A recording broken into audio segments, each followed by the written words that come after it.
પરદારાભિલાષાશ્ચ પરહિંસાસુ માનસાઃ દેહાત્મદૃષ્ટયો મૂઢા નાસ્તિકાઃ પશુબુદ્ધયઃ। 7 હે સૂતજી, આ યુગમાં લોકો કામનાઓને વશ થઈને મર્યાદાઓ ભૂલી જશે અને બીજાને દુઃખ આપવામાં જ રાજી થશે।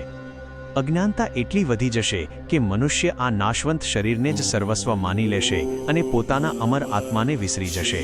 પરમાત્મામાં શ્રદ્ધા રાખવાને બદલે તેઓ નાસ્તિક બની જશે અને તેમની સમજ શક્તિ કેવળ પશુ સમાન ક્ષુદ્ર બની જશે।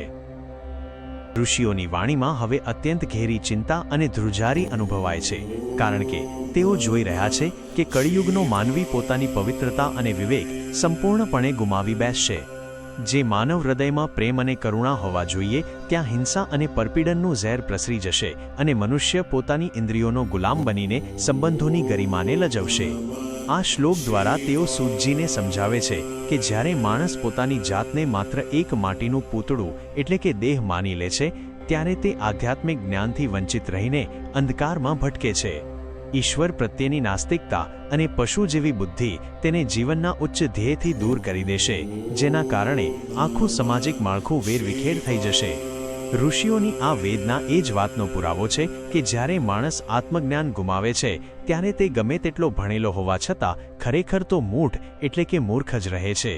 આ ભયાનક વાતાવરણનું વર્ણન કરીને ઋષિઓ એક એવા સંજીવની મંત્રની શોધમાં છે જે મનુષ્યને ફરીથી પશુમાંથી પરમાત્મા તરફ લઈ જઈ શકે।